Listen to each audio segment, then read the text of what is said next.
Bonjour à tous et à toutes et bienvenue dans cette nouvelle vidéo YouTube. J'espère que tout le monde va bien, que vous allez bien, que vous avez passé de bonnes fêtes. Je vous souhaite dès à présent, bien entendu, la bonne année, la bonne santé surtout, mentale, physique. Si vous avez ça, eh ben vous vous rendez pas compte, mais vous avez déjà tout, hein. Le reste, c'est juste à vous de le faire. Et sur ce, d'ailleurs, pour bien commencer l'année, nous allons justement parler aujourd'hui d'un facteur physique et mental. Pourquoi? Parce qu'on va parler tout simplement de la testostérone, de l'hormone masculine, de comment la faire augmenter. Je me permets aussi de vous parler de ça d'ailleurs. Au-delà pour avoir un objectif superflu, viriliste, masculiniste, tout ce que vous voulez, aujourd'hui je vous parle de ça parce que tout de même il faut savoir que la testostérone, c'est étudié par le Sénat, c'est étudié par les États-Unis depuis bien plus longtemps que ce que vous ne pensez, et que justement même le Sénat français s'inquiète quant au taux de testostérone de l'homme adulte. Il y a une étude justement qui montre que la testostérone chez l'homme baisse de 1% par an depuis les années 90. Autant vous dire que là,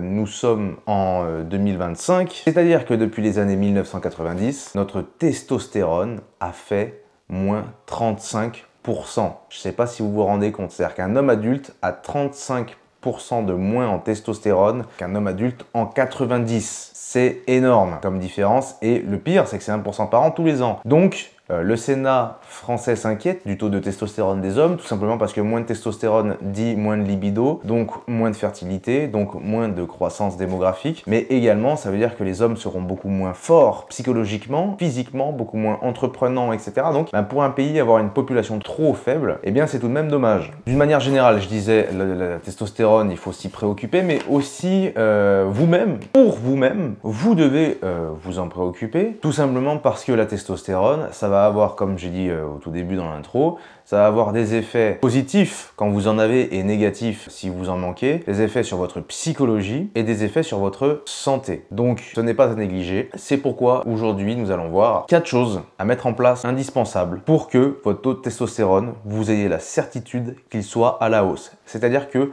on ne peut pas avoir de perte réelle de testostérone du moment qu'on applique les 4 choses que je vous dis là. Ce sont 4 choses qui sont, c'est prouvé, c'est soutenu par les études scientifiques. Et je peux vous le dire parce que j'ai fait des recherches pendant mes 24 heures hier. Okay, toutes les études scientifiques qui seront citées ou pas seront, quoi qu'il arrive, mis en description. Elles seront illustrées aussi dans la vidéo. Donc voilà, vous aurez les sources de ce que je dis, même si à l'oral, par exemple, des fois, j'oublie le fait de citer une étude. Ok. Bon. Sur ce, on va commencer par quels sont les effets négatifs d'un manque de testostérone. Tout ce que je vais vous récapituler là d'ailleurs sont soutenus aussi par les propos du docteur Charlie Henko, qui est forcément sexologue, donc je me permets de répéter ce qu'il a dit, mais je me permets aussi de dire ce que j'ai pu trouver via les organismes du PubMed, du Sénat, etc., de tous les organismes responsables de la médecine, entre guillemets, ou des recherches poussées dans ces domaines. Donc, les problèmes lorsque vous avez les désagréments, les symptômes que vous aurez lorsque vous avez un problème de testostérone. Très simplement, vous allez avoir un gros manque de confiance en vous, mais un manque de confiance en vous inné. Pas quelque chose sur lequel vous allez pouvoir mettre le doigt. Admettons, vous savez que vous n'êtes pas bon dans un domaine, etc.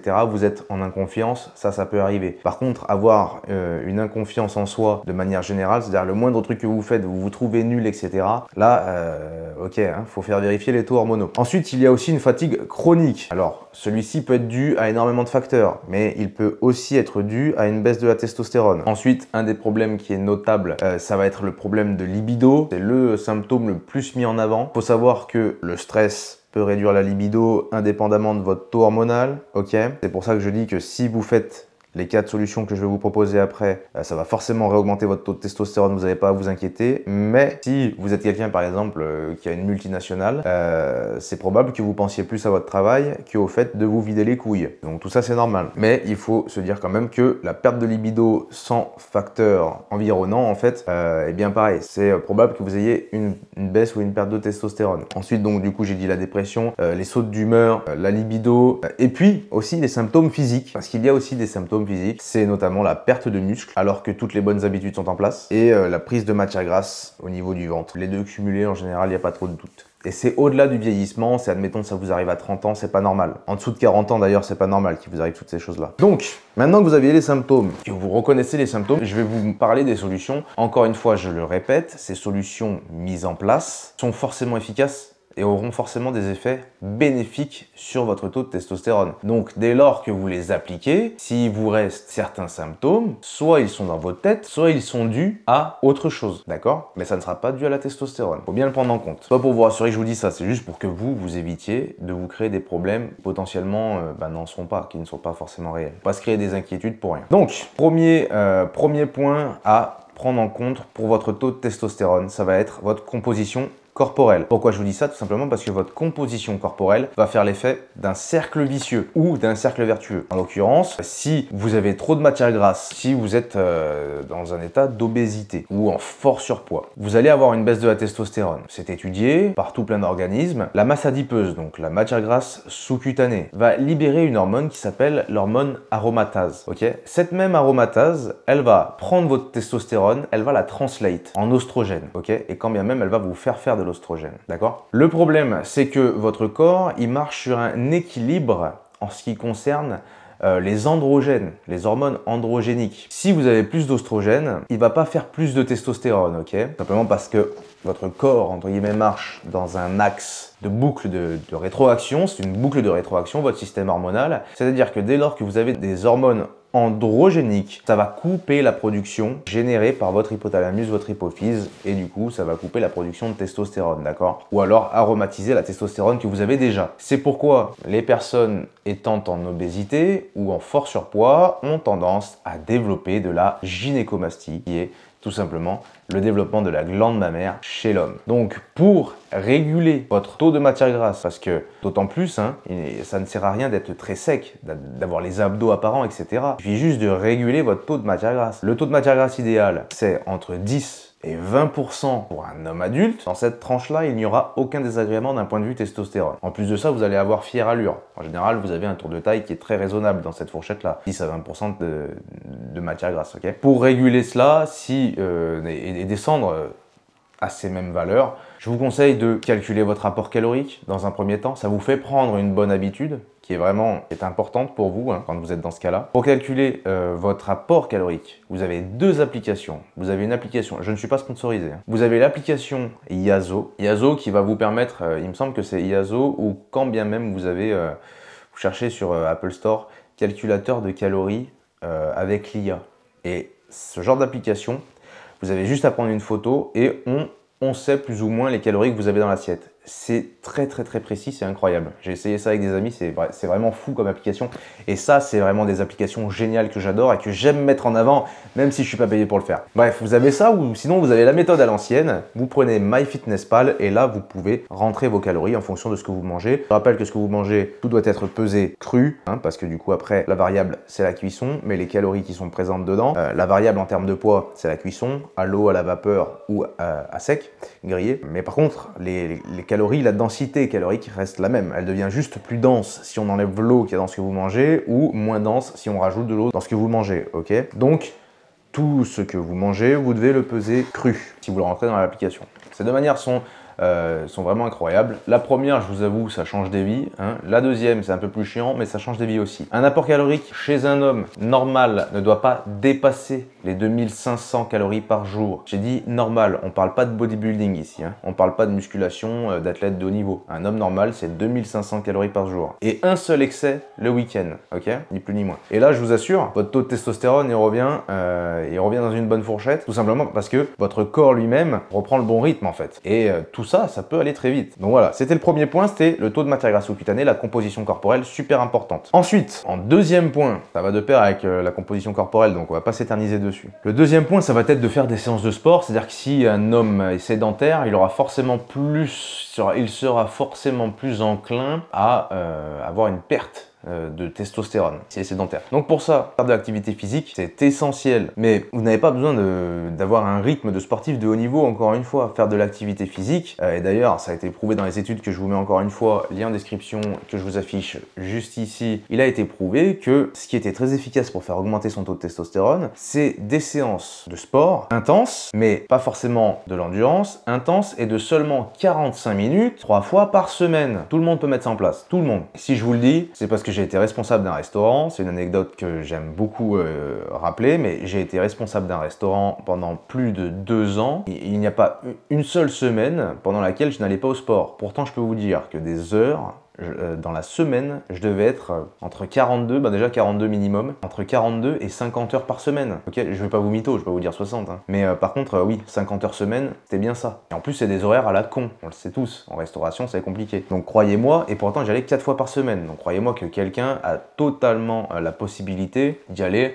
d'aller à la salle de sport ou même de faire un effort, même chez lui, de 45 minutes fois par semaine. C'est rien du tout et c'est prouvé que ça augmente la testostérone, hein, littéralement. Évitez en revanche, et ça je le dis à chaque fois, les efforts d'endurance, mais vraiment poussés. Parce que ça aussi, il a été prouvé dans les mêmes études que je vous mets encore une fois dans la description de cette vidéo, il a été prouvé que les efforts d'endurance vraiment prolongés diminuaient le taux de testostérone, augmentaient le taux de cortisol, parce que ça augmente le stress. Hein. Imaginez, vous faites face à un effort qui ne s'arrête pas, entre guillemets. Donc ça fait augmenter le cortisol. Qui dit augmentation du cortisol, forcément, obligatoirement, il y a une diminution de la testostérone. D'autant plus, c'est un effort très long et très répété, qui ne demande pas d'agressivité, qui demande au contraire de l'économie d'énergie pour survivre à l'effort. Qui dit économie d'énergie pour survivre à un effort, dit obligatoirement que le corps doit s'empêcher lui-même de se développer. Et donc, pour économiser de l'énergie, hein, soit on rajoute de l'essence dans la voiture, soit on rend la voiture plus légère pour qu'elle avance plus loin. Là, c'est le même principe. Donc, par principe d'économie, il va réduire le taux de testostérone. Troisième point, et non des moindres, pour moi, c'est un des points qui est trop souvent oublié et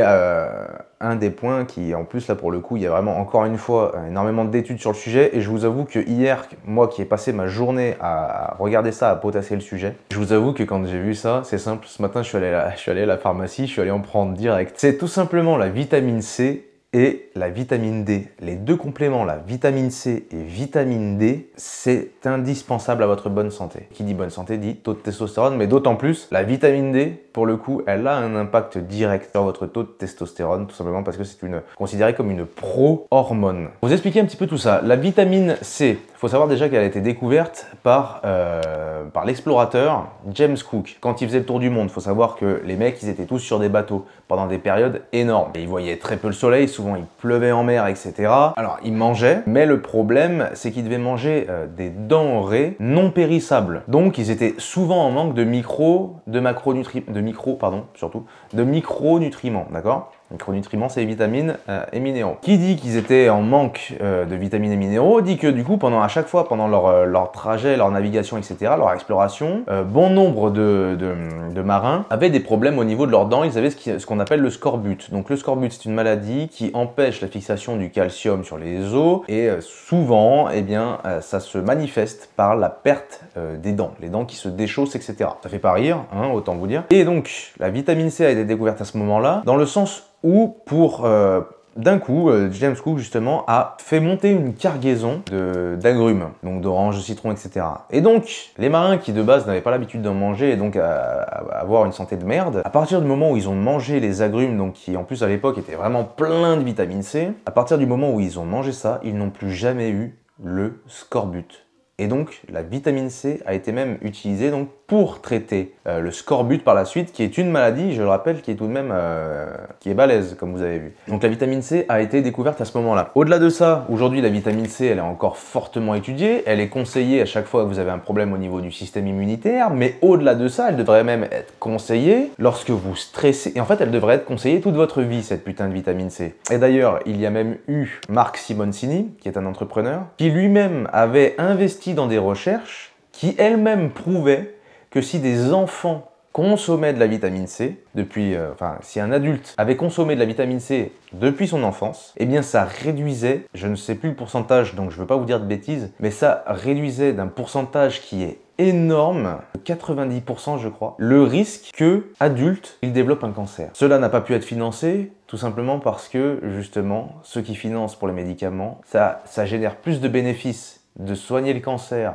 une fois que les gens ont le cancer, que de trouver une réelle solution, tu vois, et donc que de prévenir justement les problèmes de santé. Ça ramène plus d'argent que les gens aient des problèmes de santé, plutôt que de guérir les problèmes de santé avant même qu'il survienne. Vous vous rendez compte? Donc voilà, vitamine C, indispensable. Au-delà de ça, je rappelle, du coup, ça a des vertus antioxydantes. Si ça empêche l'oxydation de vos cellules, l'oxydation de vos cellules, c'est ce qui crée justement le cancer. Et donc, qui dit d'ailleurs, il y avait une étude qui faisait un rapport là-dessus aussi, qui disait que justement, au plus on évitait l'oxydation des cellules, au plus on évitait également l'oxydation des cellules de Leydig. Donc les cellules de Leydig, ce sont les cellules qui elles-mêmes produisent la testostérone, qui sont au niveau de vos testicules, qui dit justement qu'on empêche l'oxydation de ces cellules-là, qui en général vont s'oxyder à cause du stress. Donc si on empêche leur oxydation, on empêche que votre taux de testostérone diminue à cause du stress. Vitamine C, attention, hein, c'est pas ce qu'il faut prendre comme dosage, c'est pas les doses prescrites par le médecin ou les doses prescrites sur la boîte. Hein. C'est 3 fois plus qu'il faut prendre pour avoir des effets notables. Hein. Je vois qu'il y a beaucoup de choses qui passent, ça aussi, où à chaque fois on fait en fonction de l'OMS. Mais encore une fois, vu que, je suis désolé, mais vu qu'il y a énormément de financement pour que les gens disent ce qu'ils doivent dire, à un moment donné, prenez des études de part et d'autre qui sont un peu plus indépendantes, notamment dans d'autres pays, et ensuite faites-vous votre propre avis, et c'est pour ça que je suis là aussi d'ailleurs. Ensuite, nous avons la vitamine D, comme j'ai dit tout à l'heure. La vitamine D, ça agit comme une pro-hormone, et il a été étudié sur des hommes normaux et sur des hommes obèses qui eux-mêmes avaient des carences en testostérone. Il a été prouvé l'efficacité. Sur les hommes obèses, on leur a fait consommer 3008 de vitamine D tous les jours pendant une certaine période, et ça a pu du coup réaugmenter leur taux de testostérone au niveau d'un seuil normal. Sauf que eux ils étaient en carence de vitamine D, en plus de ça ils étaient en carence de testostérone aussi. Hein. Donc hypogonadique, normalement c'est avec un traitement chimique qu'on fait remonter la dose en testostérone. Hein. Donc bon. Et également la vitamine D, donc il y a eu une étude qui a été faite en 2013 aux États-Unis sur des hommes qui avaient un taux de testostérone normal, et on leur a fait prendre 4000 UI de vitamine D tous les jours pendant 8 semaines. 4000 UI, c'est énorme. Un seul cacheton, c'est 1000 UI. Donc 4000 tous les jours pendant 8 semaines, c'est balèze. Et ils ont prouvé, ça a démontré que leur taux de testostérone augmentait de 40%. Et il y a même eu une étude faite au préalable, dans laquelle ils ont expérimenté la même expérience, sauf que cette fois-ci, ils ont pris des placebos. Le placebo ne donne pas du tout les résultats que peut donner la vitamine D. Donc, la vitamine D est réellement efficace. Donc, je vous conseille vraiment de l'utiliser. Encore une fois, vous allez voir votre médecin, vous avez un problème de testostérone, un problème de vitamine D, le médecin, il va arriver, il va vous donner une ampoule. Enfin, il va vous prescrire, c'est pas forcément de sa faute d'ailleurs, il va vous prescrire une ampoule de 3000 UI à boire one shot. Fini, pas tout à fait ça qu'il faut faire. Ça a été démontré, hein. Et puis c'est sur plusieurs centaines de milliers d'hommes, donc bon. Dernier point, c'est dernier point qui est plutôt simple, mais qui devait quand même être mis en évidence, il va de soi. Il faut dormir suffisamment. Celui-là, je le mets en dernier parce que pour le coup, c'est celui que je trouve le plus dur à respecter, dans le sens où si vous avez beaucoup de boulot, si vous avez une vie de famille, si vous avez une vie remplie, c'est dur de dormir 8 heures par nuit. Ça c'est conseillé bien entendu, mais c'est sûr que ça aura un impact positif. Donc si vous pouvez le faire, je vous invite à le faire. C'est vrai que en termes de récupération, ça n'a rien à voir. Dans tous les cas, je pense que vous le savez, il faut avoir un cycle de sommeil vraiment complet pour que votre santé et votre humeur d'ailleurs soient améliorées. Donc n'hésitez pas à le faire. Ça aussi, ça a été mis en évidence qu'effectivement, les gens qui manquent de sommeil en général ont une petite perte de testostérone. Alors ça va dépendre au bout de combien de temps aussi, sur combien de périodes. Et encore une fois, c'est quelle vie vous avez au-delà juste du sommeil. Bon, bien entendu, le sommeil par contre, c'est vrai qu'il faut vraiment pas le négliger. Donc si vous pouvez vraiment dormir 8 heures, c'est super important. Mais en fait, ne descendez jamais en dessous. À mes yeux, il est important de ne jamais descendre en dessous de 6 heures de sommeil par nuit sur une très longue période. Ça va de soi que l'extrême, dans tous les cas, c'est pas bon pour votre santé, surtout de ce point de vue-là. Voilà les amis, c'était les 4 points indispensables pour être sûr de ne jamais manquer de testostérone, et afin aussi de rehausser là, ce graphique de perte de pourcentage de testostérone par homme. Moi, la seule chose que je puisse vous souhaiter, c'est d'être en bonne santé physique et mentale, encore une fois, c'est ce que je souhaite pour tout le monde. Donc, c'était important pour moi de faire une vidéo qui aille dans ce sens-là. N'hésitez pas à mettre un petit like, à vous abonner comme d'habitude, à activer la cloche des notifications, pourquoi pas. Si vous voulez avoir une mâchoire plus carrée, plus dessinée, moins de joues, moins de double menton, c'est toujours sur Joe Design que ça se passe. Lien en description qui vous offre les meilleurs produits pour muscler le muscle masséter, le muscle principal de votre mâchoire, qui vous permet justement de structurer visuellement votre mâchoire et donc embellir votre visage. J'ai utilisé, beaucoup d'entre vous ont utilisé, on est tous satisfaits, donc n'hésite pas à essayer. Sur ce, prenez soin de vous et je vous dis à la prochaine pour une autre vidéo.